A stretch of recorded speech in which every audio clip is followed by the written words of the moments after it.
started with a dog. Those characters are so endearing and entertaining, and you know, it's a great story. And to a large degree, that the gameplay is based on the rhythm action mechanic. But what makes those games so appealing is the great characters and narrative. No one had seen anything like it before, and it was original and it was funny. A game like Parappa the Rapper is on the level. I mean, it's perhaps the first truly musical video game. And went on with a dance simulator. We basically brought the game here from Japan and made it popular, so we know what we're doing when it comes to these music games. Let's go behind the revolution.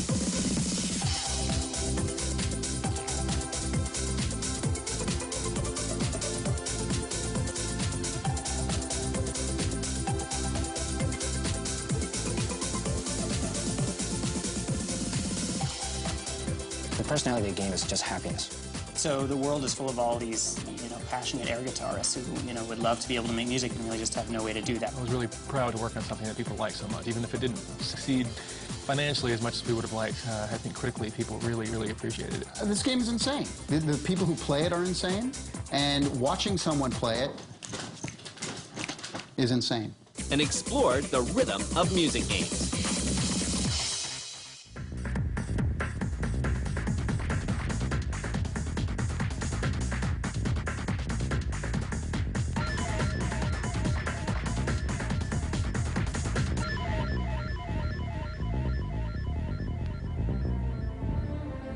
Masaya Matsuura, a popular Japanese recording artist, grows up with a variety of influences.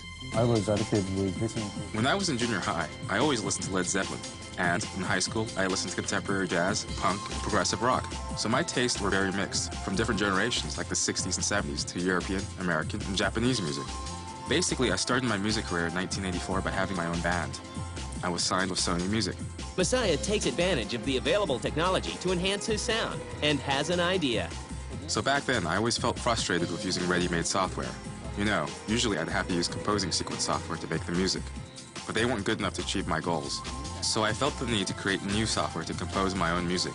Masaya Matsuura, who is a famous, actually not that famous, but he was a guitar composer. He did music for guitar in Japan. When I realized that I could get something going in the game industry, I rushed into it. Matsuura is tapped by Sony executives to create a game. Around 1993, I got a letter from Maruyama-san, who was the chairman at Sony Computer Entertainment. The letter said, "I want you to make something on the PlayStation." That's it. And development of a secret project begins at Sony. So I started to think about something for the PlayStation and developed Parappa the Rapper. How am I going to pay for it? Almost no one knew about it. Toward the end of development, people still didn't think this was really a game. Everybody thought this was some kind of interactive music software. Just because the rhythm is slow, that don't mean that you can't flow. Parappa the Rapper was actually another one of these experimental games that came out of Sony Music. If you think about it, it's like a game like Parappa the Rapper is on the level. I mean, it's perhaps the first truly musical video game. It's almost like a hip-hop Moulin Rouge sort of thing, you know what I mean? Where the music is so in there and it seriously enhances the gameplay. It's the fact that you can play that game again and again and again because you want to hear those songs. I composed the music and I produced and created the game content. All right, we're here, just sitting in the car. I want you to show me if you can get far. Step on the gas. Step gas. Thanks to Technicolor environments, truly unique two-dimensional characters, and of course, its catchy music, Parappa is an immediate success following its Japanese release in December 1996. The game sells nearly 800,000 copies. That's it for today. And opens up a whole new audience to gaming. It was so exciting because there was a woman at Sony who never played games, and when I saw her laugh and scream while playing Parappa at lunchtime, I felt something then. I think everybody at Sony felt something. They didn't have all the trappings of games, and a lot of people who weren't traditional gamers actually really got into that game and bought PlayStation, especially female gamers in Japan. In fall 1997, Parappa is introduced to American audiences. I mean, the Japanese market's so much different than the American market, and you've seen that consistently. I mean, for instance, great examples of Parappa the Rapper games. Huge overseas, but in the United States, it really didn't find an audience. I mean, it found a cult following in the U.S., but it was mainstream fare. It was a top seller over there. And I think it's just a difference in cultural taste. I am the #1 ruler of the 7 seas. The skunk over here will bring you luck. In the case of Parappa, really what those games are about are the character and the story. I mean, those characters are so endearing and entertaining, and it's a great story. And to a large degree, that the gameplay is based on the rhythm action mechanic. But what makes those games so appealing is the great characters and narrative. You want to sit there and make Parappa freestyle and make it sound different, and it's so rewarding to have so much control over it. And the fact that they actually made the music a part of the gameplay. I mean, that game is truly visionary. The best thing is anybody in the world can play these games. Yeah, I know. I gotta believe. Other game companies take notice, like Konami with Beat Mania in 1998. And that was a DJ simulation game in which a person would press 5 keys according to the screen and scratch a turntable. And when all done in rhythm, it would make music. That game, that caught on and eventually led to other music games and got Beamite as a general name for all of their music game series. And gamers get ready for a new revolution.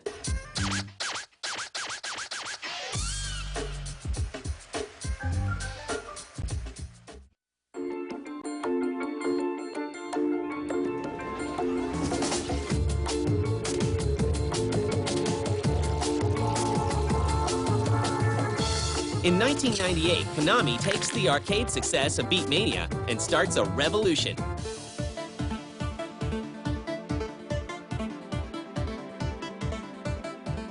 Konami's been doing innovative arcade games for a number of years, and specifically, probably say in the last 5 years or so, Konami's really gotten good at peripherals and really, I guess you call it tactile arcade experiences where you're using guns and you're using dance pads and boxing gloves and things like that. Dance Dance Revolution is introduced in Japan and lures new audiences into arcades, largely thanks to DDR's unconventional interface. Honestly, it's just innovative in the fact that there's no joystick, no buttons per se. It's basically pressurized floor panels. And the creative thing is like, you can do up, left, down, right, but you can up with your hand, left elbow down, right, and just go with how you want to do it. And that's what makes it all creative. Dance Dance Revolution, now, that was pretty humbling, because I know I can't dance already, and then I start playing Dance Dance Revolution thinking, wow, I can actually learn how to dance if I do this right, and I was just worse than I started after trying to step here and move here, and it's just way too confusing and much too hard for me to play, but I know it's really popular, and it's definitely fun watching other people play that. I remember the first time I was over in Japan and I saw Dance Dance Revolution and I thought someone was having like a conniption fit or something. I didn't know what was going on. I was about to call the police, like, is the dude having a seizure? DDR requires players to use their feet to press arrows on a dance pad as tunes blare. In DDR, you're not actually affecting or controlling the music. The music is playing and you're following along the way a dancer follows the music on a dance floor, and that's what those games are about. I mean, what can you say about Dance Dance Revolution? Now, what are they up to, like the 20th mix now? This game is insane. The people who play it are insane, and watching someone play it is insane.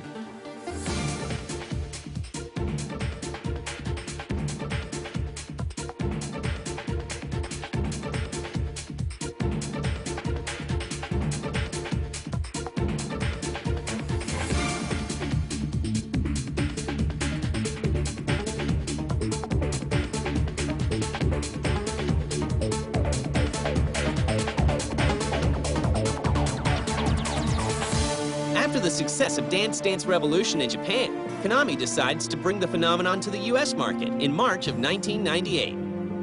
Konami America has had a history of DDR in the U.S. We basically brought the game here from Japan and made it popular. So we know what we're doing when it comes to these music games, and it carries the Bimani line name, which is a pretty important name for the DDR series. DDR's popularity attracts a large fan base, and by 1999, 620 arcades nationwide reported having at least one DDR machine. It really started off slowly, kind of like it did in the arcades, where there was a select few people that really knew about it and really enjoyed it.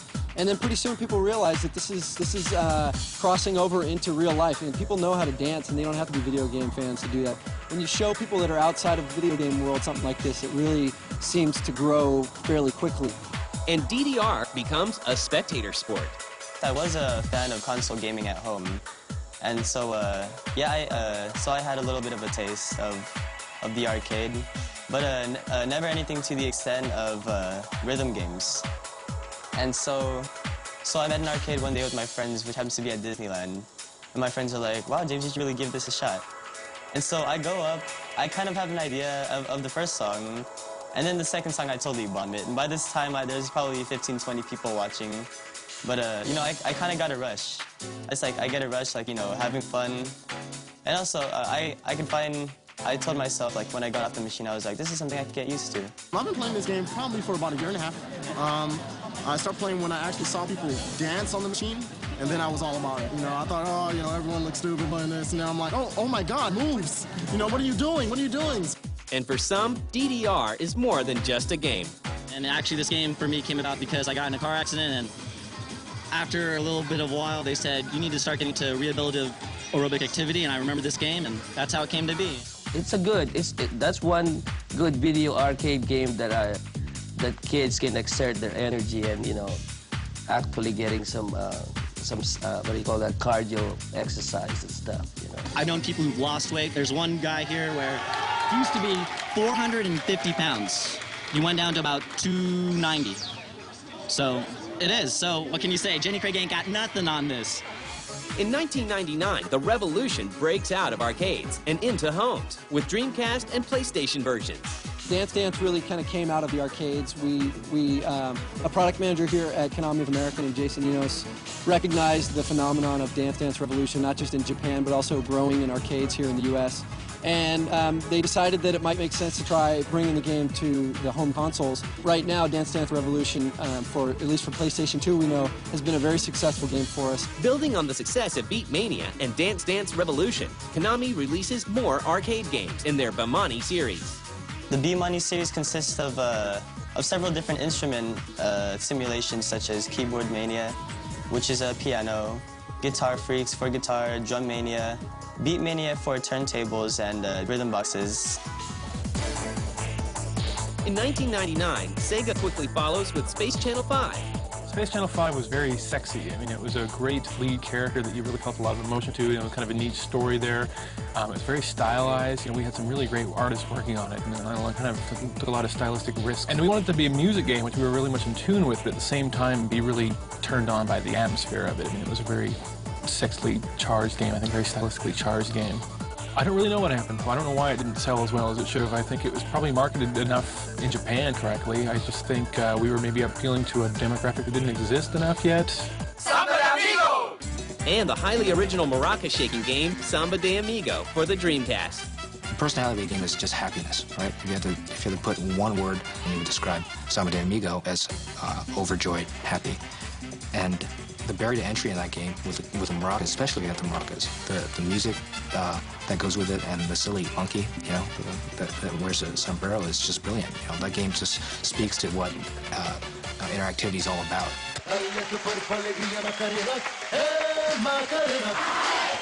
Although music games were gathering a huge following, were they selling well?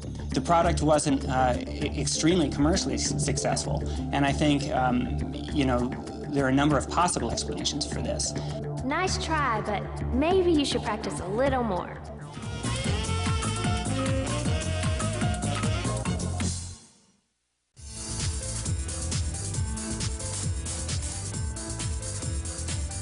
By 2002, music games were gaining popularity in pop culture, and with releases like Britney's Dance Beat for the PS2 and a Disney-themed version of DDR, it seemed like the genre was in danger of losing its edge. But a number of original music titles are also released, like Rez. But we were going for a very pure feeling that hadn't been done in games yet. It was a new idea. It wasn't what people expected, and it was really hard to describe. Once people started playing it and understanding it, they loved it. I mean, there's a huge cult following. People love Rez. People that have played it. People that haven't played it don't know about it, don't care about it, but it does have a big cult following. And Mad Maestro. Mad Maestro is great because people who aren't familiar maybe with classical music, this is a great way to actually learn. I mean, there's all these great, from Beethoven, Mozart, Wagner, everybody's in there, and it's a great way to learn. You know, I love that game. What was really nice about that is it wasn't just timing, but you also had to do dynamics, so you could, depending on how hard you hit the button, you could play the music softer or louder, Even if you hit it too fast and the music actually sped up or slowed down, depending on if you were right on the rhythm or not. So you really got interactive with the music, and you didn't even have to follow what they wanted you to do. With most of the music games being developed overseas, American Alex Rogopoulos saw a chance to change music games with his new company, Harmonix. My background actually was not in video games at all, other than as a player, but in computers and music. I was at MIT for 7 years studying music composition and also computer music at the computer music group of the Media Lab at MIT. And it was there that I met Iran Agozi, who is a brilliant programmer and also an accomplished musician, with whom I started the company back in 1995. And we were both very motivated to work on what we perceived to be a huge problem in the world, which is that playing music is one of the most kind of primitively joyful experiences that life has to offer. And almost nobody gets to actually experience this because it's just so damn difficult to play a musical instrument. And just about everybody tries at some point to learn to play an instrument, you know, guitar lessons as a teenager, or piano lessons, or whatever. And almost all of those people give it up a few months later in frustration just because it's so hard and so frustrating. And so the world is full of all these, you know, passionate air guitarists who, you know, would love to be able to make music and really just have no way to do that. So we created this company initially not to make video games at all, but to create new kinds of interactive music experiences to let people who are not musicians have access to this kind of unique pleasure that comes from making music. We made a decision to become the company that pushed music gaming to the next level and brought it to the North American market. And so at that point we recruited a game development team, came up with a design, prototyped an idea, and brought it to Sony back in 1999, I think. Pitched it to them, and they got it, to their credit, given how weird it was. And we began developing it for the PlayStation 2 and finally brought it to market in the fall of 2001 as Frequency.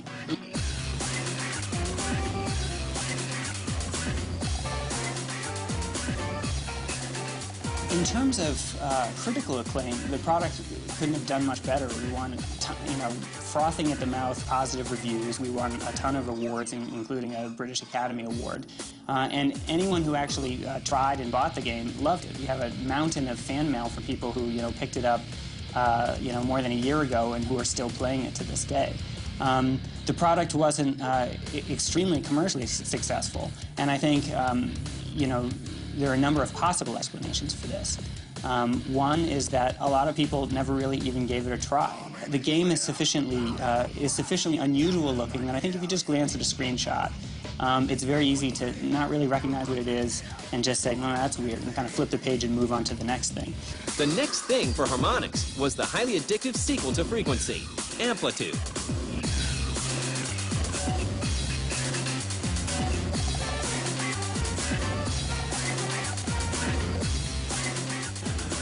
With Amplitude, it's a great music game simply because you get to actually construct the song.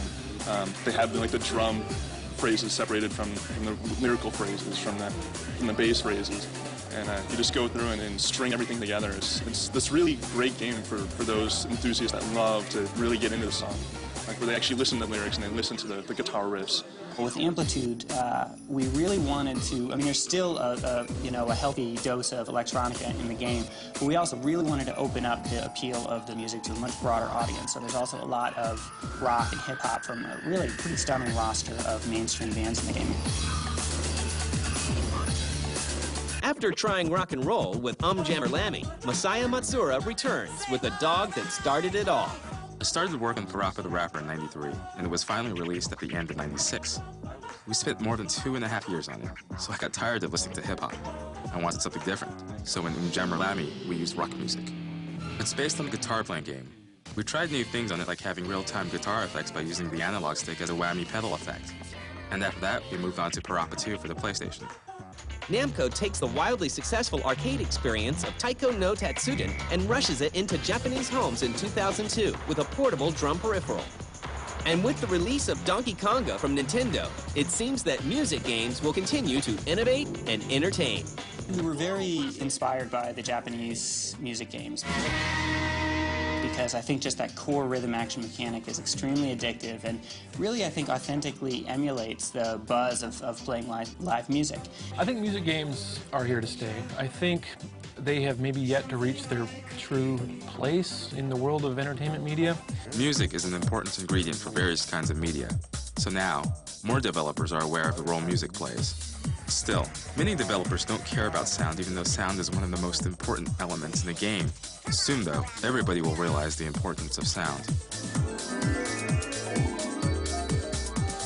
I wish Res would be re-released. I think people still, continue to experience it to this day, and a lot of people I meet, they love it. They think Res is just the coolest thing ever, and they want the next one to come out. And I'm sorry, I don't think it's going to happen anytime soon, but I hope everybody enjoys it. I was really proud to work on something that people like so much, even if it didn't succeed financially as much as we would have liked. I think critically, people really, really appreciated it. So I was really proud to be a part of that. It's something that people can really benefit from. It's good for all ages. They're really easy to catch on to. Even though they have really simple concepts, people like to play for the music, just to show up in an arcade. People could also use B-Money and other music games as a source for bringing goodness to the youth, so that it would be a good influence, which is something I would like to do. Show people that having music in your life is really great, and that it's some people just play just for their love of music.